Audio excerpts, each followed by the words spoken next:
बिस्मिल्लाहिर्रहमानिर्रहीम। अस्सलाम वालेकुम नाज़रीन, मेरा नाम है अना यूसुफ और आप देख रहे हैं प्रोग्राम सिटी एट 10। माह मुबारक के रोज़े आप सब लोग रख रहे हैं, मैं भी रख रही हूँ। अच्छा, अब वो वाले रोज़े शुरू हो गए हैं कि आपको आहिस्ता आहिस्ता ना वो प्यास वाला एलिमेंट अब फील होना शुरू हो गया है। अच्छा, कुछ लोग हैं जिनकी ऑफिस जॉब है, शायद थोड़ा सा कम होता हो, बट बहुत सारे लोग जो कि आउटडोर जॉब करते हैं, दुकानों पे काम कर रहे हैं, फैक्ट्रियों में काम कर रहे हैं, उनके लिए गर्मी वाला अच्छा खासा सिलसिला शुरू हो चुका है। अगर आप मुसलसल घर में हैं, इंडोर आप का ऑफिस में काम है, तो उस तरह से आपको गर्मी भी फील नहीं होती है। बट रोज़े की हालत में जो लोग आउटडोर काम करते हैं, जिनका एक्सपोजर बाहर ज़्यादा फिरना है, कुछ लोग ड्राइवर हजरात हैं, तो अच्छा खासा मौसम में तब्दीली महसूस हो रही है। हम ना अपनी खाने में कुछ गलतियां कर रहे होते हैं, जिसकी वजह से मैं अपना एक्सपीरियंस आगे चल के बताऊंगी कि मैंने सहरी में कुछ खाया था और मुझे सारा दिन प्यास बहुत ज़्यादा लगी। हम ऐसी गलतियां करते हैं कि सहरी में कुछ ऐसी चीज़ें खा लेते हैं जिसकी वजह से आपका मुंह जो है ना वो अल्टीमेटली ड्राई होता जाता है। वो क्या चीज़ें हैं, आपने करना क्या है? पानी ज़्यादा पीने से भी आपको प्यास फील होती है। अच्छा, ये क्यों होता है? हम तो पानी ये समझ के पीते हैं कि हमें प्यास ज़्यादा नहीं लगेगी, बट जितना पानी पिए शायद उतना ही यूरिन पास होता है और आपको लगता है जी आपको अब प्यास ज़्यादा फील हो रही है। ये थोड़ा सा ना यहाँ से भी ट्रिक होता है, इसको भी समझना होता है। खैर, ईशल साकिब हमारे साथ मौजूद हैं जी, माहिर ग़िज़ायात।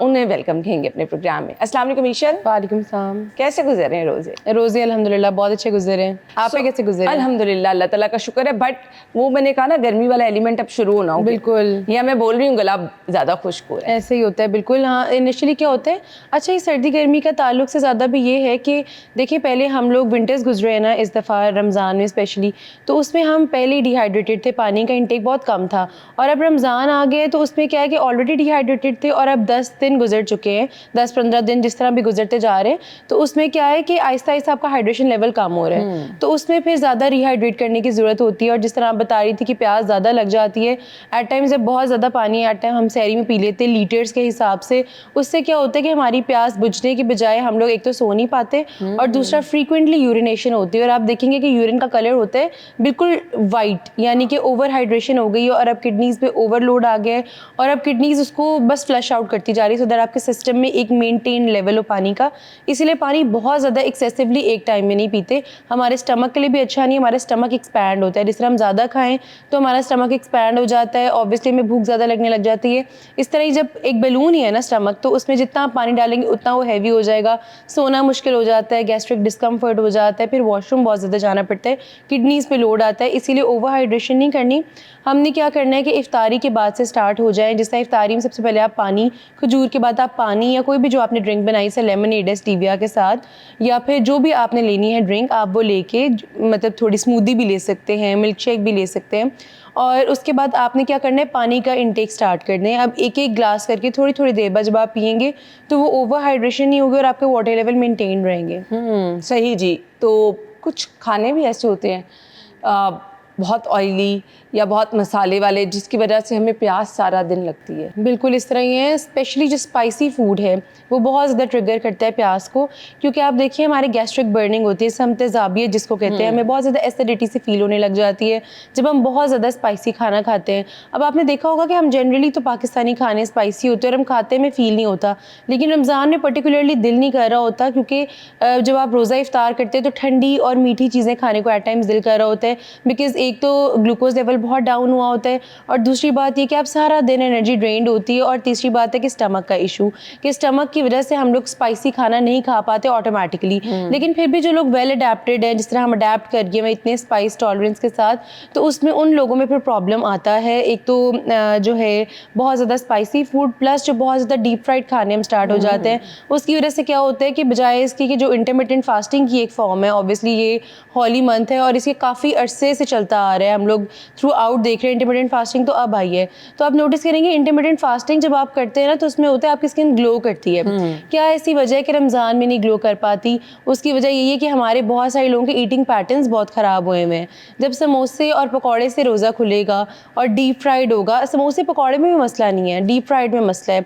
जितना वो डीप फ्राइड होगा उतना ही ऑब्वियसली आपकी स्किन इफेक्ट होगी, उतना ही आपका हाइड्रेशन लेवल इफेक्ट होगा, उतना ही आपको स्टमक में एसिडिटी होगी, और जितनी एसिडिटी होगी होगी आप रात को सो नहीं पाएंगे, जितनी स्लीप डिप्राइव्ड होंगे उतने ही डार्क सर्कल्स बढ़ेंगे, उतने ही स्किन के मसले आएंगे, उतने ही हेयर प्रॉब्लम्स आएंगे, और उसके अलावा मेंटल हेल्थ रिलेटेड प्रॉब्लम्स भी आते हैं जब आपकी नींद प्रॉपर ना हो। तो हर चीज़ को रिलेटेड है, इसीलिए हमें चाहिए कि हम लोग, अगर आप सब समोसे पकौड़े की क्रेविंग हो रही है एंड ऑब्वियसली एक नॉर्म बन गया, एक रिचुअल बन गया कि इफ्तार टेबल पे होगा, तो उसको आप एयर फ्राई कर लें, या फिर अगर एयर फ्रायर्स, अक्सर लोग कहते हैं कि हमारे पास नहीं है हम क्या करें, तो बेकिंग अवन्स हैं, आप उसमें हल्का सा ब्रश करके समोसे या पकौड़े के बैटर को ऑयल के साथ आप उसमें कर सकते हैं बेक। और जिसके पास बेकिंग अवन्स भी नहीं है वो क्या कर सकते हैं कि सैंडविच मेकर हर घर में होता है, तो सैंडविच मेकर के अंदर आप समोसा रख दें, हल्का सा ऑयल ब्रश करके, और पकौड़ा रख दें वॉफल वाली मेकर वाली में, तो वो प्रॉपरली बन जाता है। और अगर सैंडविच मेकर में भी नहीं आप करना चाह रहे तो आप नॉर्मल तवा लेके उस पर हल्का सा ऑयल ब्रश करें और उसके ऊपर समोसे या पकौड़े का बैटर या रोल का बैटर, मतलब प्रॉपर बना के रोल, यानी आप कह रही हैं वो हल निकालें, वो जो ऑयल के अंदर हम बिल्कुल डीप करके, वो उसका नुकसान क्या है? अच्छा, उसका नुकसान बहुत ज़्यादा है। एक तो कोलेस्ट्रॉल लेवल्स बहुत बढ़ जाते हैं।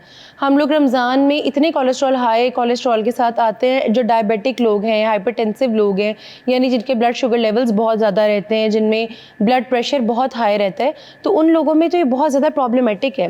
उसके अलावा क्या है कि जब कोलेस्ट्रॉल लेवल्स हाई होंगे तो हार्ट अटैक्स की रेशियोज़ भी बहुत ज़्यादा हो जाती हैं।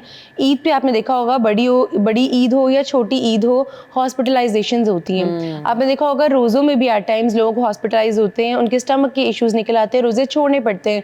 उसकी वजह रोज़े नहीं है, उसकी वजह हमारे अनहेल्दी ईटिंग पैटर्न्स है। दूसरी बात है, हमें एक मिसकॉन्सेप्शन है कि हमने खाना खाना है तो हम लिमिटेड क्वांटिटी में, या फिर अगर हमने पोर्शन कंट्रोल करना है तो हम बहुत कम खाना कर देते हैं। वेरएज अगर आप फॉर एग्जांपल एक नॉर्मल पकौड़ा है और उसके अंदर 70 किलो कैल है, ऑयल वाला डीप फ्राइड, अगर आप उसको एयर फ्रायर में बनाते तो हो सकता है उसमें 20 किलो कैल रह जाए।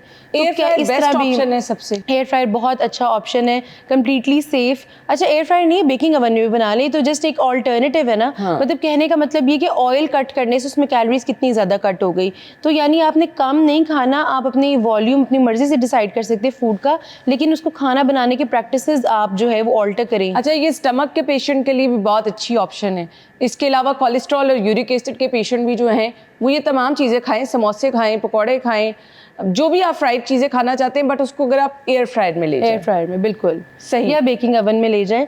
और अगर फॉर एग्जांपल अगर आपको लगता है, जिस तरह अब एक मैदा है उसके अंदर फाइबर का कंटेंट नहीं है, and if you actually want to eat something extremely healthy, तो आप कैबेज जो होता है, कैबेज जो गोभी होती है, बंद गोभी, आप उसको एक लीफ, उसके काफ़ी बड़े लीफ होते हैं, उसका एक पत्ता पत्ता करके उतारें और उसका जो मोटा एज है उसको बस आप नाइफ से काट लें, और उसके बाद आप उसको पानी में डिप करके थोड़ा सा उसे बॉईल करें जब तक वो सॉफ्ट हो जाए।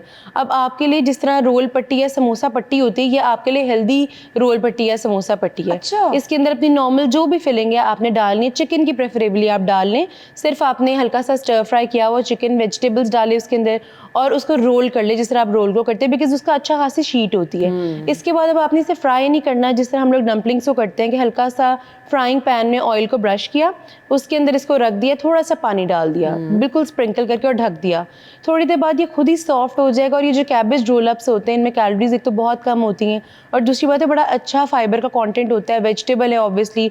तो जो लोग वेट लॉस फ्रेंडली डाइट्स ढूंढ रहे हैं और जिनका दिल करता है कि समोसे पकौड़े भी छोड़ के क्रेविंग्स फुलफिल हो जाए, तो वो ये खा सकते हैं, बहुत हेल्दी है। ज़बरदस्त रेसिपी आपने बता दी है।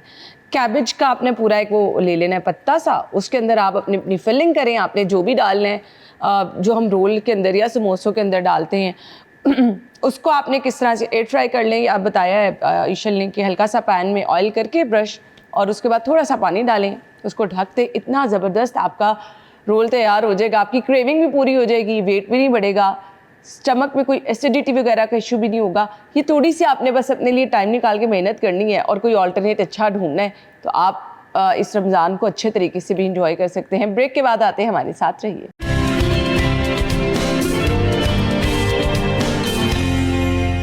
Welcome back once again. दही का इस्तेमाल कितना इफेक्टिव है? अच्छा, दही बहुत ज़्यादा यूज़फुल होता है हाइड्रेशन को मेंटेन करने में। और दही की खास बात ये है कि हम लोग जनरली क्या होता है कि नॉर्मल पानी पी रहे हैं, जिस तरह हमने अभी जिक्र किया कि पानी पी के क्या होता है कि हम लोग यूरिनेट करके वो फ्लश आउट हो जाता है, प्यास लगती है।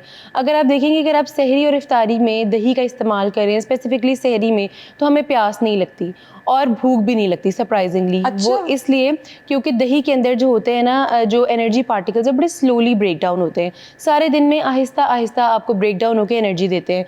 जिस तरह बहुत सारी चीज़ें, जैसे हम मैदा क्यों अवॉइड करते हैं, बिकॉज वो इंस्टेंटली एनर्जी दे के असर खत्म हो जाता है, फिर भूख लग जाती है। इसीलिए हम ब्रेड नहीं प्रेफर करते, इसीलिए हम वाइट ब्रेड नहीं रिकमेंड करते, ब्राउन ब्रेड रिकमेंड करते हैं, बिकॉज फाइबर का एलिमेंट मिसिंग होता है। तो दही में इस तरह के, एक तो इसके अंदर प्रोटीन्स हैं बहुत अच्छी, वे प्रोटीन की बड़ी अच्छी फॉर्म है, दूसरी बात है ठंडक है, कूलिंग इफेक्ट है।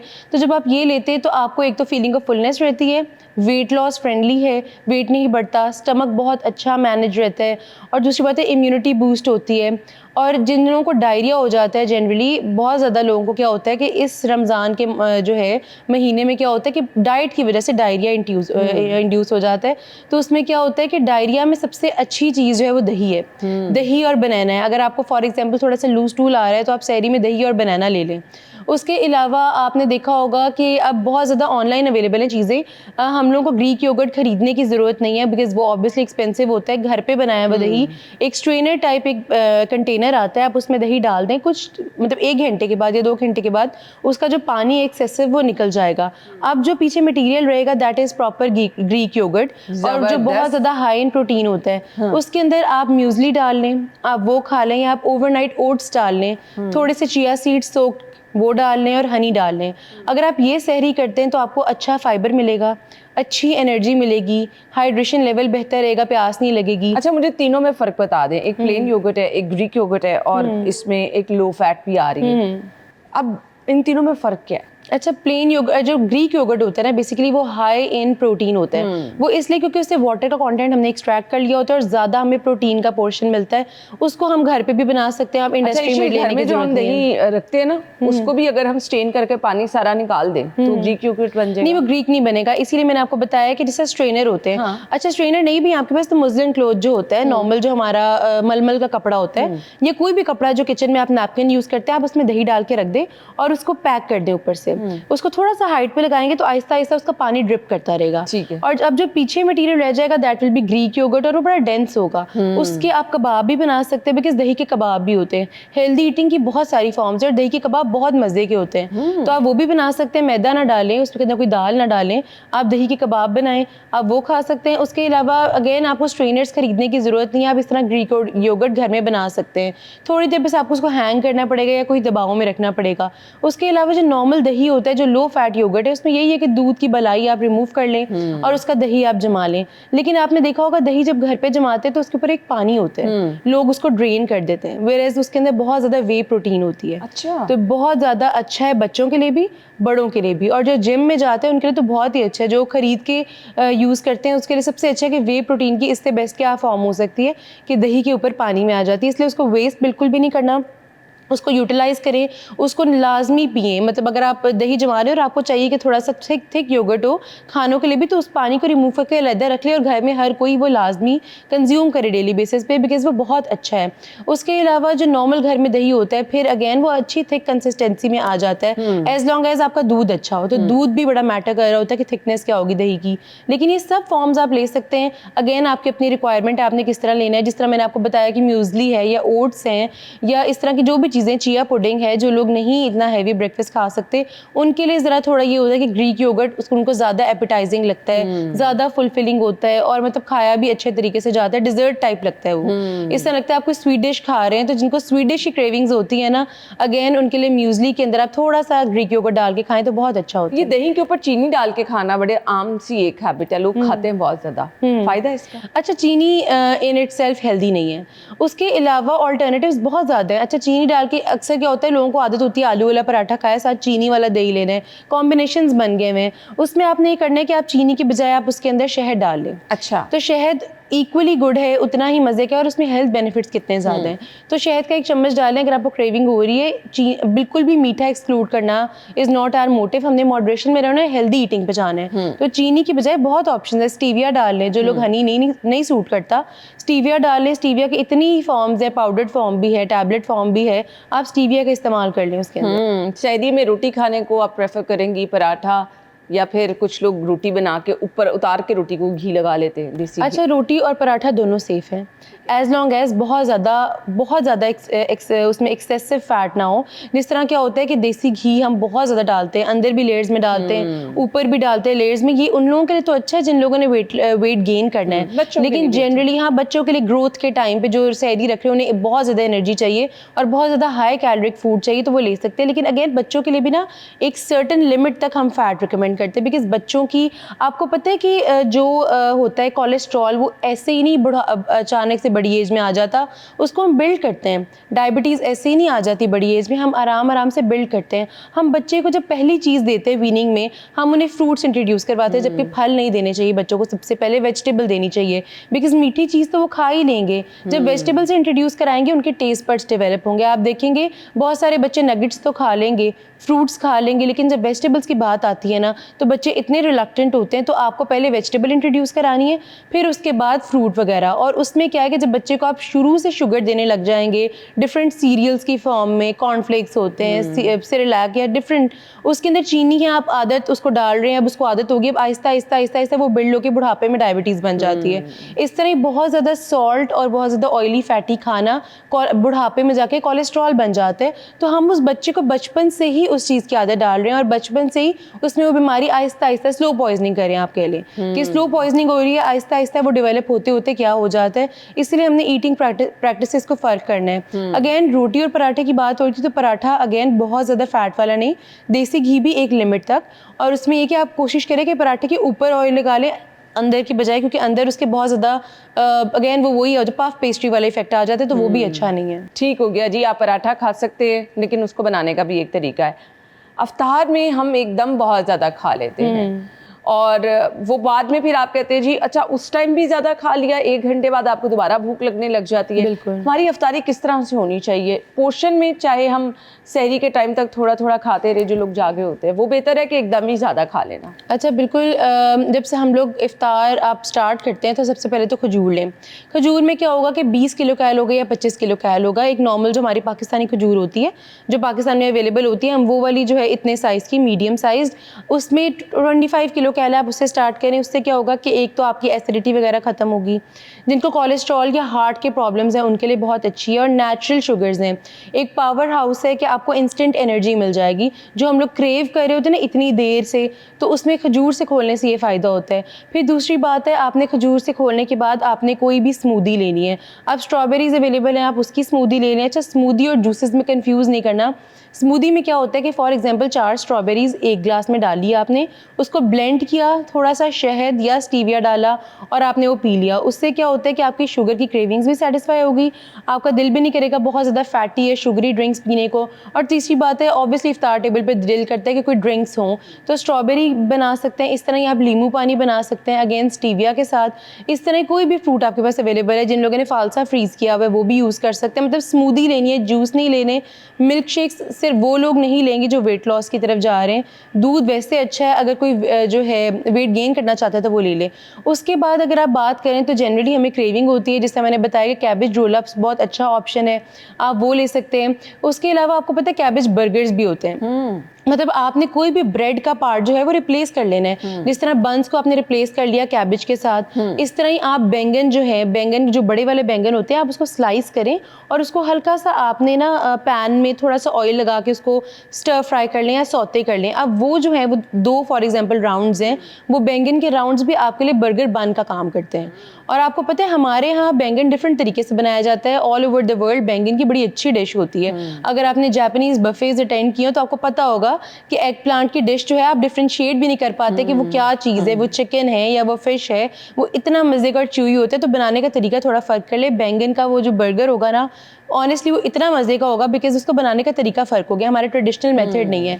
अगेन आपने अपनी ब्रेड्स और अपनी ये सब चीज़ें चेंज कर सकती हैं, आप वेजिटेबल्स के साथ रिप्लेस कर सकते हैं। इसी तरह ही आप सैलड्स के अंदर सब्जियां ज़्यादा इनकॉपरेट करें। अगेन फ्रूट चाट फिर हम बात करते हैं, अगर हमने फ्राइड चीज़ें ले ली, जिस तरह शैलो फ्राइड हमने या एयर फ्राइड हमने पकौड़े ले लिए, 2 पकौड़े ले लिए लेट्स से, एक समोसा ले लिया, एक रोल ले लिया, ये काफ़ी फुलफिलिंग होता है। बिल्कुल। और उसके अलावा फ्रूट चाट जो है हम लोग बहुत ज़्यादा लेते हैं। अगेन ये मिसकॉन्सेप्शन है, फ्रूट चाट डेली बेसिस पे नहीं लेनी चाहिए बिकॉज हमारी हर फ्रूट को डाइजेस्ट करने के लिए डिफरेंट एंजाइम्स रिक्वायर्ड हैं।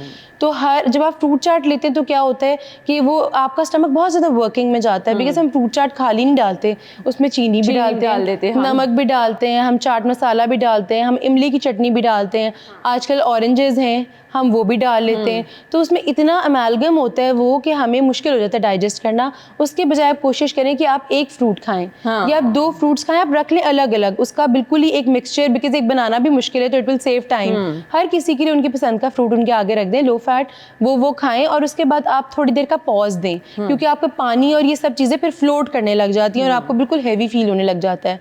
नमाज पढ़ें और थोड़ी देर के गैप के बाद आप थोड़ा सा खाना खाएं, तो इतना कि आपको सहरी के वक्त भी आपके पेट में जगह हो। ये वो चीज़ें बता दी शिल्लिंग कि अच्छा खासा आपको फीलिंग ऑफ फुलनेस भी रहेगी, आप वो भी नहीं कि बड़ा लो फील करेंगे, सुस्ती फील करेंगे।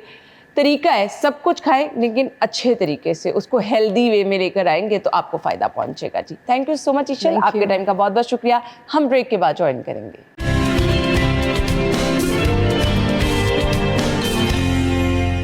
Welcome back once again. Programme के हिस्से में जी वो लोग जिन्होंने अभी तक अपना फेसबुक अकाउंट ही नहीं बनाया या जिनका फेसबुक अकाउंट है लेकिन उसका प्रॉपर इस्तेमाल नहीं कर रहे, हम फेसबुक से अच्छे खासे पैसे कमा सकते हैं।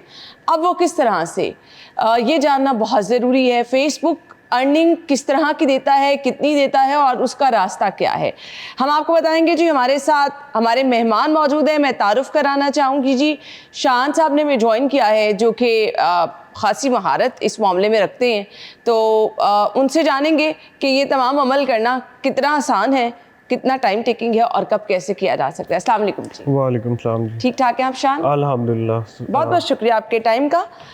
फेसबुक अकाउंट एक बनाया था, मैंने भी बनाया हुआ है। जी जी, उससे अर्निंग हो सकती है एक सिंपल अकाउंट से? बिल्कुल हो सकती है। बेसिकली आपके पास 2 ऑप्शन होते हैं, आपकी एक मेन प्रोफाइल होती है, एक बिजनेस पेज होता है। डिपेंड करता है, राइट नाउ दोनों चीज़ें मोनेटाइज होती हैं, फेसबुक अकाउंट भी और आपका फेसबुक पेज भी। अच्छा जी, सो फ़ायदा किस में ज़्यादा है? मेरा तो फेसबुक डेफिनेटली अगर आपने बिजनेस टर्म्स के लिए यूज़ करना है तो फिर मैं पेज ही रेकमेंड करूंगा, क्योंकि वो एक अलग से आपकी प्रोफाइल होती है जिसको आप प्रोफेशनल वे में यूज़ करते हैं, कंटेंट बना के अच्छा कंटेंट जनरेट करते हैं जिससे इनकम जनरेट होती है। ठीक है, यानी अगर आप पैसे कमाना चाह रहे हैं तो आप पेज बनाएं फेसबुक पे अपना, जी, Facebook ठीक है, पे। पहला स्टेप ही हो गया।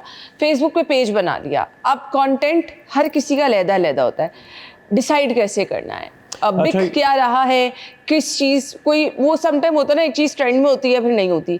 अब आपने सोचना है कि जी आपका कंटेंट क्या होना चाहिए जो कि तमाम आवाम के लिए जो है ना वो पसंदीदा अच्छा, हो। बेसिकली कंटेंट ही मेन गेम होती है, क्योंकि आपने कंटेंट से ही पैसा बनाना होता है। तो सबसे ज़्यादा जो आपको एफर्ट करनी होती है या आपको सोचना होता है, डिसीजन लेना होता है, वो कंटेंट के ऊपर ही होता है।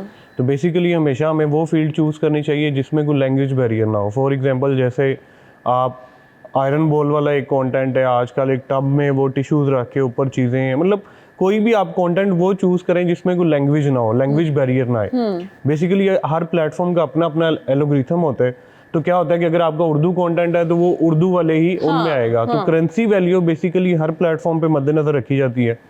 तो अगर आप फेसबुक या किसी भी प्लेटफॉर्म के ऊपर अर्निंग स्टार्ट करना चाहते हैं तो आपने ये देखना है कि वो कंटेंट जो यूएसए यूके में भी देखा जा सके। बेसिकली आपको पैसे मिलते हैं आपकी करेंसी वैल्यू के हिसाब से, कि मतलब अगर आप premium countries like USA UK जहां डॉलर्स पाउंड यूरो वगैरह चलते हैं उनको टारगेट कर रहे हैं, या कि आप इंडिया पाकिस्तान और इन कंट्रीज में काम कर रहे हैं, तो आपने हमेशा वो कंटेंट चूज करना है जिसमें लैंग्वेज ना हो। अच्छा, अब आइडिया भी दे दें। अब देखें, वो तो बता दिया आपने कंटेंट होना चाहिए, हमें आइडिया आपसे चाहिए कंटेंट किस तरह का। लेट्स सपोज मैं बिगनर हूँ, मैं एक अकाउंट बनाना चाह रही हूँ, मुझे आपसे आइडिया चाहिए कि मैं अपने पेज पे किस तरह का कंटेंट लेकर आऊँ, क्या आइडिया होगा? अच्छा, बेसिकली बेशुमार ऑप्शन हैं, हर लेवल का कंटेंट भी होता है और हर लेवल का व्यूअर भी होता है। मतलब हर चीज़ दुनिया देखना चाहती है। कोई भी चीज़ आप क्रिएट कर रहे हैं दुनिया उसको देखेगी। आप यकीन नहीं करेंगे, इवन मैंने ये भी देखा है कि आप दरवाज़ा कैसे खोलते हैं, कैसा बंद करते हैं, लोग ये भी कंटेंट बनाते हैं और मिलियंस में व्यूज़ आते हैं। मतलब हर बंदे का अपना एक इंटरेस्ट लेवल है, थिंकिंग का अपना एक लेवल है, तो आप हर एक चीज़ क्रिएट कर सकते हैं। राइट नाउ अगर आप मुझे पूछें तो ट्रेंडिंग पे जा रहा है, मैंने आपको बताया हॉट बॉल का एक कंटेंट है, ASMR वीडियोज़ हैं, लाइक गाड़ी के टायर के नीचे आप चीज़ें रख सकते हैं। इस तरह आपके पास AI जो कि बेस्ट ऑप्शन है राइट नाउ। लोगों को मसला ये होता है कि कंटेंट बनाना है। अच्छा, लोग कंटेंट के हवाले से एक चीज़ सोचते हैं कि शायद मैं अपना ही कंटेंट बनाऊंगा तो एक कंटेंट है। इसका एक आसान वे ये भी है कि अगर आप कैमरा शाय हैं, आप AI पे काम नहीं करना चाहते, खपना नहीं चाहते, तो बहुत सी दुनिया ऐसी है जो अपने कंफर्ट जोन के अंदर है, वो कंटेंट तो बनाती है लेकिन पैसे नहीं बनाती। तो आप बेस्ट वे ये होता है, ये बेस्ट अप्रोच ये होती है कि उनको अप्रोच करें।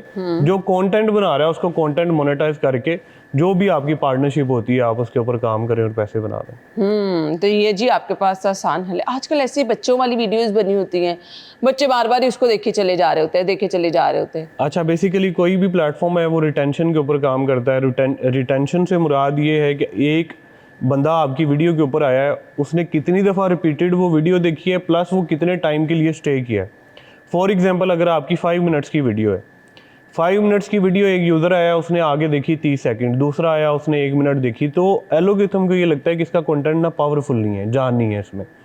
तो वो डिपेंड करता है कि कितनी लॉन्ग वीडियो है, यूज़र कितने टाइम के लिए देख रहा है, तो वो फिर रिकमेंडेशन में जाती है। अब आपने बात की बच्चों वाली, अगर आपने बहुत अच्छा पैसा कमाना है, इसमें स्ट्रगल तो पुट होगी डेफिनेटली, लेकिन बच्चों वाला कंटेंट क्या होता है, बच्चा जो वीडियो लगाता है उसको उसने एंड तक देखना होता है, उसके बाद वो अगली वीडियो लगा लेता है, उसके भी वो एंड तक जाता है, तो उससे क्या होता है, रिटेंशन बेटर होती है, अर्निंग भी बहुत अच्छी होती है। अच्छा, जितने भी सोशल मीडिया प्लेटफॉर्म्स हैं, पहले ये क्या करते थे, आपको व्यूज़ बेस्ड पे करते थे। राइट नाउ ऐसा नहीं है, अभी पॉलिसीज चेंज हो चुकी हैं। वो देखते हैं कि जो यूज़र आपके कंटेंट के ऊपर आ रहा है वो क्या उसको एंजॉय भी कर रहा है या नहीं, या वो आया है उसने वीडियो खोली और स्किप कर दिए। तो इन चीज़ों के ऊपर बेसिकली पैसा बन रहा है। सही। सो ये तो कंफर्म हो गया जी कि कंटेंट आपका बहुत मैटर करता है, कंटेंट अच्छा। और फिर कुछ लोग होते हैं ना, आज एक वीडियो लगाई छोड़ दी, और कुछ लोग एक दिन में 4 वीडियो लगा लेते हैं।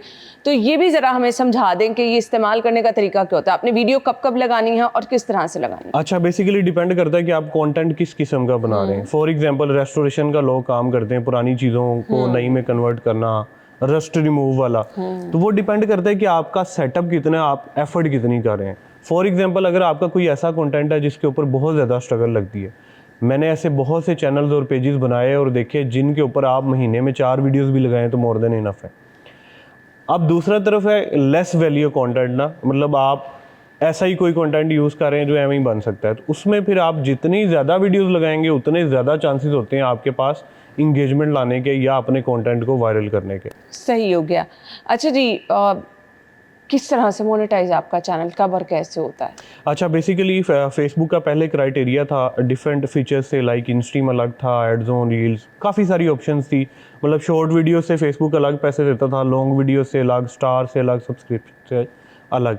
अभी फेसबुक ने क्या किया है, कंटेंट मोनेटाइजेशन को ना मर्ज करके एक ही चीज़ बना दी कि आप शॉर्ट वीडियो लगाएं, आप लॉन्ग वीडियो लगाएं, उससे पैसे बनेंगे ही बनेंगे।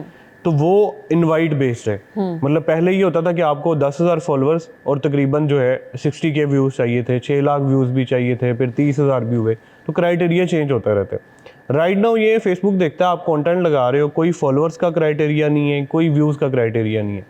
अगर आप अच्छा कंटेंट प्रोड्यूस कर रहे हो, उसके ऊपर वैल्यू जनरेट हो रही है, यूज़र उसको एंजॉय कर रहे हैं, फेसबुक आपको खुद इन्वाइट करता है कि आप जो है कंटेंट मोनेटाइजेशन का सेटअप करें और पैसे कमाना शुरू करें। तो ये देखें ना कि अगर आपके पास आइडियाज़ हैं तो आप अच्छे खासे पैसे एक महीने में, अगर आप अच्छा कंटेंट लगा रहे हैं, कितने पैसे कमा लेते हैं? अच्छा, बेसिकली अर्निंग डॉलर्स के अंदर होती है, तो जैसा कि करेंसी वैल्यू के हिसाब से अगर आप देखें तो एक एवरेज बंदा एक नॉर्मल पे से $1,000 इजीली बना लेता है। बाकी आपके ऊपर डिपेंड है, मतलब लोग लाख डॉलर्स भी बनाते हैं, $1 मिलियन तक भी, क्योंकि बेसिकली एक वीडियो ऐसा प्लेटफॉर्म है कि आपने एक वीडियो लगाई, आपको नहीं पता वो कितनी वायरल जानी है। तो आप कंटेंट अच्छे से अच्छा प्रोड्यूस कर सकते हैं, ये वैल्यू आप ऐड करें, बाकी एल्गोरिथम करता है, आपकी वीडियो वायरल हो, अच्छे से अच्छे पैसे भी बन सकते हैं। तो अब अगर आप ये तमाम काम कर रहे हैं, टीम रखनी पड़ती है कि एक अकेला बंदा ये कर सकता है? अच्छा, ये डिपेंड करता है कि आपने कितना सेटअप करना है। फॉर एग्जांपल जैसे मैंने कहा कि अगर आप मैनेजमेंट सर्विसेज देते हैं किसी को, लाइक आप क्रिएटर्स के साथ काम कर रहे हैं, अब आपके पास 100 क्रिएटर है, डेफिनेटली आपको स्टाफ रखना पड़ेगा।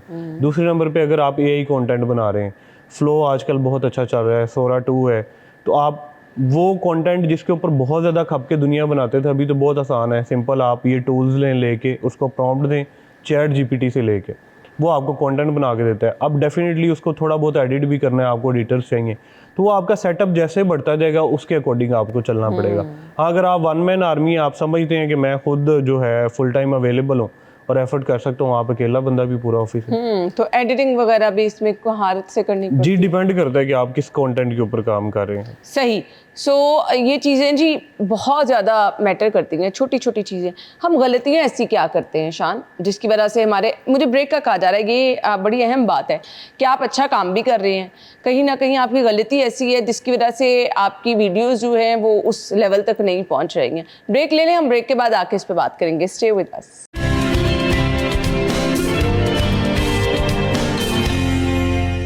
Welcome back once again. So Shaan, हम ऐसी क्या गलतियां करते हैं कि हम अच्छा काम भी कर रही हैं बट इधर उधर हम देखते हैं कि अच्छी वीडियोस चल रही हैं। अच्छा, बेसिकली लोग टारगेट करते हैं ट्रेंडिंग टॉपिक्स। मैंने आपको बताया कि एक बड़ी लंबी चौड़ी फील्ड है ना, तो डिपेंड करता है आप कंटेंट कौन सा बना रहे हैं। अब फॉर एग्जांपल राइट नाउ अगर हम डिस्कस कर रहे हैं सोशल मीडिया, अब एक पीछे आप पिछले टाइम में चले जाएं तो सोशल मीडिया एग्जिस्ट ही नहीं करता था। अगर आप उस टाइम में इसको डिस्कस करते तो क्या कोई फायदा फायदा होना। नहीं। तो बेसिकली लोग क्या करते हैं, आउटडेटेड कंटेंट, लाइक किसी को देखा कि वो फलां कंटेंट बना रहा है, अब उसने 5 साल पहले शुरू किया हुआ है, तो उन्होंने देखा जी ठीक है ये अच्छे पैसे बना रहा है तो मैं भी यही शुरू कर लेता हूँ। तो बेसिकली जब आपने निशिस के ऊपर निश चूज़ करनी है, मैंने आपको बताया कंटेंट ही आपकी मेन गेम है। तो आप अगर खपना नहीं चाहते, आप सिंपल चैट जीपीटी पे जाएं, उससे पूछें कि राइट नाउ ट्रेंडिंग निशिस क्या है, मुझे कुछ ट्रेंडिंग निशिस रेकमेंड कर दो, उनमें से आप एक चूज़ कर लें, आप ऑटोमेटिकली वायरल होंगे। तो अब ये आपको बड़ा अच्छा एक आसान सा हल बता दिया कि कंटेंट कहाँ से आपने ढूंढना है। चैट जीपीटी जिंदाबाद है जी, वो वहाँ आप जाएं और उनसे पूछें कि क्या चल रहा है ट्रेंडिंग में, आपको पता चलेगा। वहाँ से जो चीज़ आपके इंटरेस्ट के मुताबिक है पकड़ें और उस कंटेंट के मुताबिक काम करना शुरू कर दें। इसके अलावा फेसबुक के अलावा दूसरा प्लेटफॉर्म आपको कौन सा ऐसा लगता है जिससे अच्छे पैसे कमाए जा सकते हैं? अच्छा, मैं दुनिया का सबसे बड़ा सोशल मीडिया प्लेटफॉर्म फेसबुक है, फेसबुक के बाद यूट्यूब है, यूट्यूब के बाद टिकटॉक है, इवन स्नैपचैट भी मोनेटाइज होती है। लेकिन अगर आप मेनली बात करें तो राइट नाउ मार्केट में जिस चीज़ के ऊपर काम हो रहा है या क्रिएटर्स ज़्यादा जिसके ऊपर फोकस कर रहे हैं, वो टिकटॉक, यूट्यूब और फेसबुक है। यूट्यूब, टिकटॉक, फेसबुक, ये जितने भी प्लेटफॉर्म्स हैं ये सारे आपस में कंपेटिटर्स हैं। अब आप अगर एक कंटेंट जनरेट कर रहे हैं और आपका कंटेंट ओरिजिनल है, सारे प्लेटफॉर्म्स आपको अलाउ करते हैं कि आप एक ही वीडियो सारे प्लेटफॉर्म्स पे डालें। अब मोनेटाइजेशन का क्राइटेरिया जैसे मैंने आपको बताया, फेसबुक के ऊपर है इनवाइट बेस्ड। पहले फॉलोअर्स थे और वो सारी चीज़ें ख़त्म करके कंपटीशन है चूंकि आपस में, तो हर प्लेटफॉर्म कोशिश कर रहा है कि कंपटीशन कम करे ताकि यूज़र उसके प्लेटफॉर्म पे जाए। यूट्यूब का भी ऐसे ही है, 1000 सब्सक्राइबर्स और 4000 आवर्स चाहिए अगर आपने शॉर्ट्स से मोनेटाइज करना है। राइट नाउ शॉर्ट्स ज़्यादा वायरल होती हैं as compare to long videos. खुद भी आप देखें, फॉर एग्जांपल अगर एक 30 मिनट की वीडियो है तो आजकल कौन इतना फ्री है कि वो 30 मिनट बैठा, तो लोग शॉर्ट वीडियोस ज़्यादा इंजॉय करते हैं as compare to long. Maximum minimum क्या ड्यूरेशन होनी चाहिए? अच्छा, मैक्सिमम ये है कि 5 मिनट्स की हो, मिनिमम जो है 1 मिनट की हो, तो अच्छा एक एल्गोरिथम उसके ऊपर रिस्पॉन्स देते हैं। सेम अगर आप टिकटॉक पे जाते हैं, टिकटॉक पे आपको 10,000 फॉलोअर्स और 1 लाख व्यूज़ चाहिए होते हैं। तो आप ये क्राइटेरिया फुलफिल करें, उसके बाद सिंपल आप बैंक लगाएं, आप जो भी वीडियो लगाएंगे उसमें एड्स आना शुरू हो जाते हैं। कुछ हिस्सा प्लेटफॉर्म रखता है, बाकी का प्लेटफॉर्म आपको पे करता रहता है। सही। बहुत से लोगों के माइंड में एक चीज़ आती है कि पता नहीं पैसे क्यों बनेंगे, ये हमें पे क्यों करेगा। तो इसके लिए ये है कि डिजिटल मार्केटिंग से लोग अवेयर्ड हैं। तो बेसिकली होता क्या है कि वो जो बजट दुनिया लगा रही होती है अपने आप को स्पॉन्सर करने के लिए, दिखाने के लिए, जैसे एडवर्टीजमेंट है, चैनल्स या कोई क्रिकेट है, या हर जगह पे स्पॉन्सरशिप चल रही होती हैं। सेम सोशल मीडिया भी ऐसे ही काम करता है। लोग अपने ऐड लगाते हैं अपने आप को दिखाने के लिए, अपनी प्रोडक्ट बेचने के लिए। अब जाहिर है हर प्लेटफॉर्म ने यूज़र को एंटरटेन भी करना है प्लस एड्स भी कन्वे करनी है।